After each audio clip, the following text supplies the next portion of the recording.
Welcome to solution classes friend. તો friend આજે આપણે વાત કરીશું 16 એપ્રિલ 2019ના મહત્વના કરંટ અફેર્સ વિશે. ફ્રેન્ડ્સ લાસ્ટમાં એક પઝલ રાખી છે, પઝલને જરૂર સોલ્વ કરજો જેથી તમારું પાછલું કરંટ અફેર્સ અને તમારું કરંટ અફેર્સ કેવું છે એ રિવાઇઝ થઈ જશે. તો પહેલો સવાલ છે આજનો, તાજેતરમાં ચાઇનીઝ ગ્રાન્ડ પ્રિક્સ કોણે જીતી? શું છે સવાલ? તાજેતરમાં ચાઇનીઝ ગ્રાન્ડ પ્રિક્સ કોણે જીતી? ઓકે, આ જે ગ્રાન્ડ પ્રિક્સની વાત કરી છે ફોર્મ્યુલા રેસની વાત છે. ઓકે, તો આના વિશે જાણીએ. કોણે જીતી છે ચાઇનીઝ ગ્રાન્ડ પ્રિક્સ? તો લુઈસ હેમિલ્ટને. કોને? લુઈસ હેમિલ્ટને, જેઓ મર્સિડીઝના ડ્રાઈવર છે, તેમણે જીતી છે ચાઇનીઝ ગ્રાન્ડ પ્રિક્સ. ઓકે, તો આના વિશે આપણને ખ્યાલ હોવો જોઈએ. હવે ફ્રેન્ડ્સ જે સેકન્ડ પર કોણ રહ્યા? વોલ્ટેરી બોટાસ. કોણ રહ્યા? વોલ્ટેરી બોટાસ સેકન્ડ પર રહ્યા, જેઓ મર્સિડીઝના ડ્રાઈવર છે. ત્યારબાદ થર્ડ પર રહ્યા સેબેસ્ટિયન વિટ્ટલ. કોણ રહ્યા? સેબેસ્ટિયન વિટ્ટલ, જેઓ ફેરારીના ડ્રાઈવર છે, તેઓ થર્ડ પર રહ્યા. લુઈસ હેમિલ્ટનની વાત કરીએ તો તેઓ આ 6મી વાર ચાઇનીઝ ગ્રાન્ડ પ્રિક્સ જીત્યા છે. કેટલી વાર? 6મી વાર તેઓ આ ચાઇનીઝ ગ્રાન્ડ પ્રિક્સ જીત્યા છે. અને લુઈસ હેમિલ્ટન વિશે આ ખાસ રેસ હતી. આ તેમની 1000મી રેસ હતી. કેટલામી? 1000મી રેસ હતી. અને જેમાં તેમની આ 75મી જીત હતી. કેટલામી? 75મી જીત હતી. તો લુઈસ હેમિલ્ટન વિશે આ ફેક્ટ જરૂર યાદ રાખજો. હવે આ વર્ષની જો મહત્વની રેસની વાત કરીએ 2019ની, તો સૌથી પહેલા જે ગ્રાન્ડ પ્રિક્સ યોજાઈ હતી, કઈ યોજાઈ હતી? Bahrain grand prix. કોણ જીતી હતું? Louis Hamilton. ઓકે, અને ત્યારબાદ ઓસ્ટ્રેલિયન ઓપન ગ્રાન્ડ પ્રિક્સ યોજાઈ હતી, મેં થોડા સમય પહેલા વાત કરેલી. એને કોણે જીતી હતી? વોલ્ટેરી બોટાસ, જેઓ મર્સિડીઝના ડ્રાઈવર છે. ક્લિયર? ત્યારબાદ બહેરીન ગ્રાન્ડ પ્રિક્સ આવી હાલની, એ કોણે જીતી? તો Louis Hamilton. Okay, Louis Hamilton. અને લાસ્ટમાં આપણી ચાઇનીઝ ગ્રાન્ડ પ્રિક્સ, એ પણ કોણે જીતી? તો લુઈસ હેમિલ્ટન. તો આપણને આટલી માહિતી હોવી જોઈએ જ્યારે આપણે ગ્રાન્ડ પ્રિક્સ વિશે સાંભળતા હોય. અને આ એમની 1000મી રેસ હતી. ઓકે, તો આ ફેક્ટ પણ યાદ રાખજો. ત્યારબાદ આગળ વધશું. તાજેતરમાં કોને બોક્સિંગ વર્લ્ડ કપ 2019માં ગોલ્ડ મેડલ જીત્યો? શું છે સવાલ? તાજેતરમાં કોને બોક્સિંગ વર્લ્ડ કપ 2019માં ગોલ્ડ મેડલ જીત્યો? તો મીના કુમારીએ. કોને? મીના કુમારીએ બોક્સિંગ વર્લ્ડ કપ 2019માં ગોલ્ડ મેડલ જીત્યો. હવે આ જે બોક્સિંગ વર્લ્ડ કપ છે એ ક્યાં યોજાયો છે? તો જર્મનીમાં યોજાયો છે. ક્યાં યોજાયો? જર્મનીમાં યોજાયો, જેમાં 54 કિલોગ્રામ શ્રેણીમાં મીના કુમારીએ આ બોક્સિંગનો વર્લ્ડ કપમાં ગોલ્ડ મેડલ જીત્યો છે. હવે અહીં મીના કુમારીની વાત છે. તો મીના કુમારી ક્યાંના વતની છે? મણિપુરના વતની છે. ક્યાંના? મણિપુરના. અને મણિપુર આવે ત્યારે આપણને બીજા કયા બોક્સિંગના ખેલાડી યાદ આવે? તો MC મેરી કોમ. કોણ યાદ આવે? MC મેરી કોમ. અને MC મેરી કોમ રિગાર્ડિંગ હાલમાં એક ફેક્ટ ચર્ચામાં છે. શું? તેઓ AIBA જે રેન્કિંગ બહાર પાડી હતી તેમાં ટોપ પર હતા. કોણ? MC મેરી કોમ. હવે વાત થઈ છે બોક્સિંગ વર્લ્ડ કપની. તો બોક્સિંગ વર્લ્ડ કપમાં ભારતે કેટલા મેડલ જીત્યા? હજુ સુધી 5 મેડલ જીત્યા છે, જેમાં 1 ગોલ્ડ, 2 સિલ્વર અને 2 બ્રોન્ઝ. હવે વાત થઈ છે બોક્સિંગની. તો ભારતીય મહિલા બોક્સિંગ ટીમના કોચનું નામ ખબર હોવું જોઈએ. શું ખબર હોવું જોઈએ? ભારતીય મહિલા બોક્સિંગ ટીમના કોચનું નામ ખબર હોવું જોઈએ. શું છે? અલી કમર. શું નામ છે? અલી કમર છે ભારતીય મહિલા બોક્સિંગ ટીમના કોચ. ત્યારબાદ જો કોઈ પૂછી લે ભાઈ પુરુષ બોક્સિંગ ટીમના કોચ કોણ છે? તો CA કુટપ્પા. શું છે? પુરુષ બોક્સિંગ ટીમના કોચનું નામ છે CA કુટપ્પા. તો જ્યારે પણ બોક્સિંગ વિશે સાંભળો ત્યારે આટલી માહિતી અચૂક યાદ રાખો. ત્યારબાદ આગળ વધશું. તાજેતરમાં ભારતે પોતાની પ્રથમ સબસોનિક ક્રૂઝ મિસાઇલનું સફળ પરીક્ષણ કર્યું, એનું નામ શું છે? તો તાજેતરમાં જે ભારતે પોતાની પ્રથમ સબસોનિક ક્રૂઝ મિસાઇલનું સફળ પરીક્ષણ કર્યું, એનું નામ છે નિર્ભય. શું નામ છે? નિર્ભય નામ છે, જેનું ભારતે પ્રથમ જે સબસોનિક ક્રૂઝ મિસાઇલ છે એનું સફળ પરીક્ષણ કર્યું. કોના દ્વારા પરીક્ષણ કરવામાં આવ્યું છે? DRDO દ્વારા. ઓકે, DRDOએ આનું સફળ પરીક્ષણ કર્યું છે. અને એક્ઝામમાં સવાલ બની શકે ભાઈ ક્યાંથી આનું સફળ પરીક્ષણ કરવામાં આવ્યું? તો ચાંદીપુર ઓડિશા. ક્યાંથી કરવામાં આવ્યું છે? ચાંદીપુર ઓડિશાથી ભારતની પ્રથમ સબસોનિક ક્રૂઝ મિસાઇલનું સફળ પરીક્ષણ કરવામાં આવ્યું છે. ત્યારબાદ આગળ વધશું. તાજેતરમાં સિંગાપુર ઓપન ટાઇટલમાં પુરુષ સિંગલનો ખિતાબ કોણે જીત્યો? ઓકે, તાજેતરમાં સિંગાપુર ઓપન ટાઇટલમાં પુરુષ સિંગલનો ખિતાબ કોણે જીત્યો? તો કેન્ટો મોમન્ટા. કોને? કેન્ટો મોમન્ટાએ સિંગાપુર ઓપન ટાઇટલમાં પુરુષ સિંગલનો ખિતાબ જીત્યો. હવે ફ્રેન્ડ જે આ સિંગાપુર ઓપન ટાઇટલ છે બેડમિન્ટન ટુર્નામેન્ટ છે. કોણ? શું છે? બેડમિન્ટન ટુર્નામેન્ટ છે આ સિંગાપુર ઓપન ટાઇટલ. હવે જો મહિલા સિંગલ્સની વાત કરીએ તો કોણે જીત્યા? તો તાઇપેના તાઈ તુજુ યિંગ. કોણ જીત્યા? તાઇપેના તાઈ તુજુ યિંગ મહિલા સિંગલ જીત્યા. હવે તાઈ તુજુ યિંગ પરથી આપણને શું યાદ આવે? તો તેઓ મલેશિયા ઓપન ટાઇટલ પણ તેઓ જીત્યા હતા મહિલાઓની સિંગલ્સ. ઓકે, મહિલાઓની સિંગલ્સ જે મલેશિયા ઓપન હતી એમાં તાઈ તુજુ યિંગ તેઓ મહિલા સિંગલ્સ જીત્યા હતા. તો આપણને આ પણ યાદ આવવું જોઈએ જ્યારે તાઈ તુજુ યિંગ વિશે સાંભળીએ. હવે મનમાં થશે કે ભાઈ સર મલેશિયા ઓપન પુરુષનો કોણ જીત્યા? તો પુરુષનું જીત્યા હતા લિન ડેન. કોણ જીત્યા હતા? લિન ડેન. તો આપણને આના વિશે પણ ખ્યાલ હોવો જોઈએ. ત્યારબાદ આગળ વધશું. તાજેતરમાં ડીઆરડીઓએ કોને લાઈફ ટાઈમ એચિવમેન્ટ એવોર્ડ 2019થી સન્માનિત કર્યા?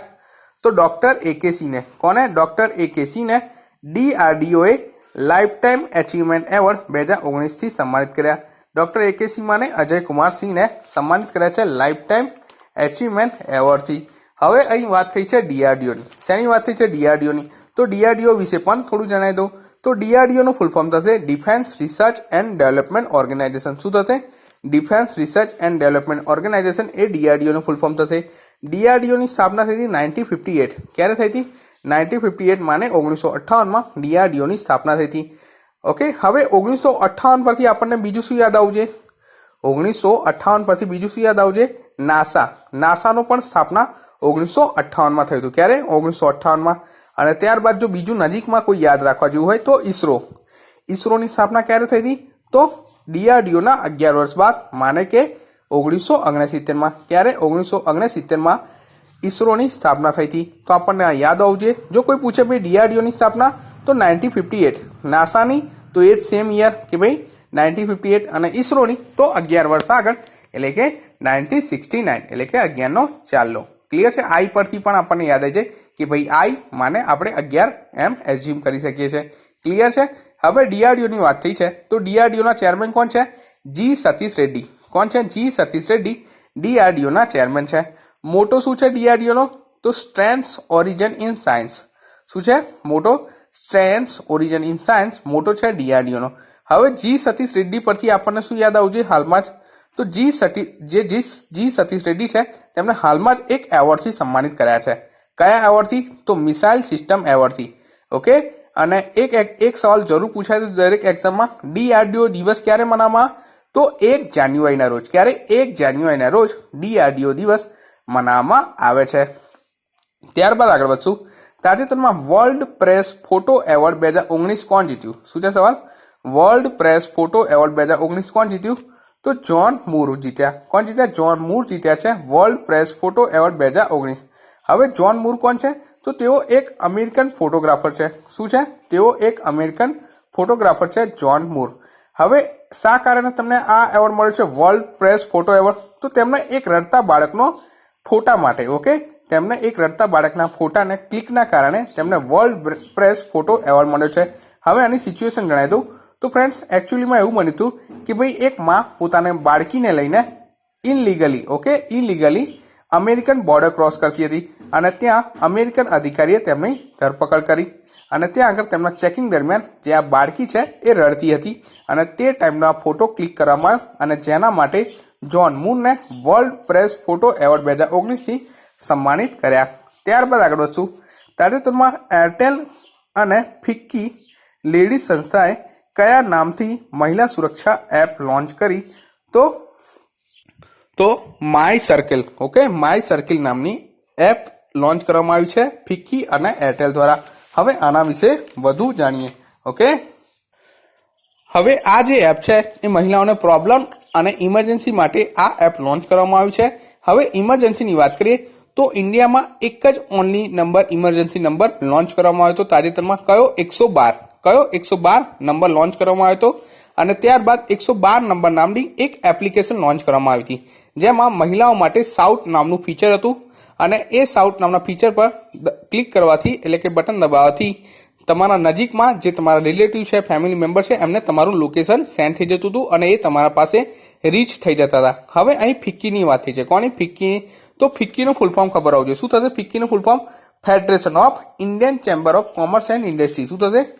Federation of Indian chamber of commerce and industry ફિક્કીનું ફૂલ ફોર્મ થશે. ફિક્કીની સ્થાપના થઈ હતી 1927 એટલે કે 1927માં ફિક્કીની સ્થાપના થઈ. હેડક્વાર્ટર છે નવી દિલ્હી. શું છે? હેડક્વાર્ટર છે નવી દિલ્હી ફિક્કીનું અને પ્રેસિડેન્ટ કોણ છે? તો સંદીપ સોમની. ઓકે, તો જ્યારે પણ ફિક્કી વિશે સાંભળો ત્યારે આટલી માહિતી અચૂક યાદ રાખો. ત્યારબાદ આનો લાસ્ટ ક્વેશ્ચન. તાજેતરમાં 2019 માસ્ટર્સનું ખિતાબ કોણે જીત્યું? શું છે સવાલ? તાજેતરમાં 2019નું માસ્ટર્સનું ખિતાબ કોણે જીત્યું? તો tiger woods. Okay, tiger woods જીત્યા છે 2019 માસ્ટર્સનું ખિતાબ.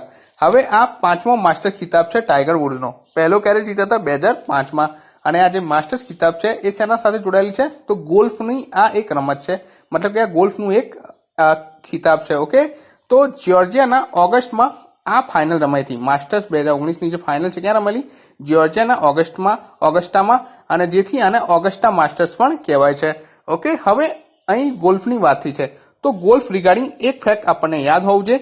તાજેતરમાં સૌથી નાની ઉંમરના ગોલ્ફ જુનિયર વર્લ્ડ કપ છે જીતનારા કયા ખેલાડી બન્યા? કાર્તિક સિંહ. કોણ બન્યું છે? કાર્તિક સિંહ સૌથી નાની ઉંમરના ગોલ્ફ જુનિયર વર્લ્ડ કપ જીતનાર ખેલાડી બન્યા. કેટલા વર્ષના છે? માત્ર 8 વર્ષના છે. તો આપણને આના વિશે પણ ખ્યાલ હોવું જોઈએ. તો ફ્રેન્ડ, આજે આપણે આજની પઝલ દેખી લઈએ. તો પહેલો સવાલ છે, સરસ્વતી સન્માન 2018 સામે વિક્રમનાથ છે.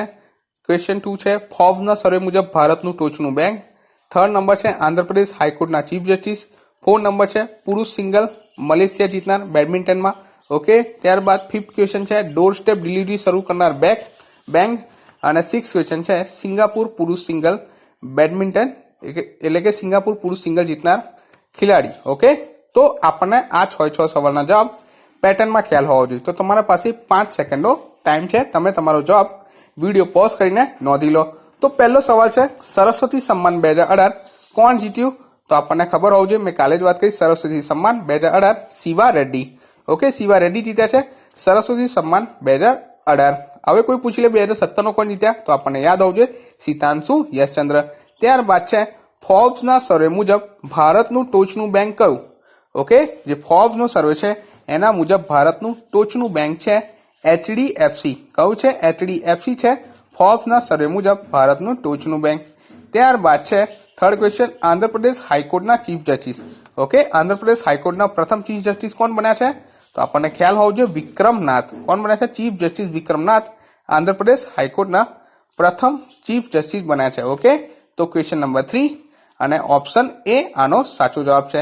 ત્યારબાદ છે, પુરુષ સિંગલ જીતનારા મલેશિયામાં ખેલાડી કોણ બેડમિન્ટનમાં? તો પુરુષ સિંગલ જીતનારા મલેશિયામાં ખેલાડી છે કોણ? લિન ડેન. કોણ છે? લિન ડેન. ઓકે, તો આપણને આના વિશે પણ ખ્યાલ હોવો જોઈએ. પુરુષ single Malaysia open badminton single, તો કોણ જીત્યા? લિન ડેન. ત્યારબાદ છે, ડોર સ્ટેપ ડિલિવરી શરૂ કરનાર બેંક. શું છે સવાલ? ડોર સ્ટેપ ડિલિવરી શરૂ કરનાર બેંક. તો કઈ બેંકે ડોર સ્ટેપ ડિલિવરી શરૂ કરી? તો SBI બેંકે.